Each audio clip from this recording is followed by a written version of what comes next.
eng arzonida, eng arzon narxda Hyundai Santa Fe avtomobilini 2,5 litrli eng fulli 2019-yilda ishlab chiqarilgan, 2020 dan olib haydalgan. Mashinaning kraskalari top-toza ekan.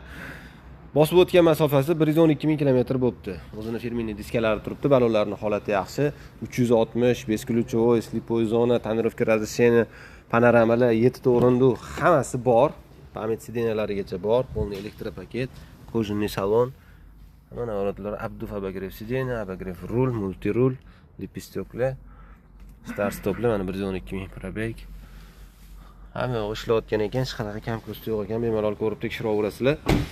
Hop, bu mashinani 6-7 oy oldin o'zdan kanaldan olganlar. Maza haydadim, zo'r mashina ekan deyaptilar. O'zlari o'shanda ham tekshirtirib olgan ekanlar, kraskalari toza ekan, hech qanaqa motor korobka hadovoyda ishi yo'q deyaptilar. Eng arzonida hozir buni narxi 21,900 ulgurib qolgan.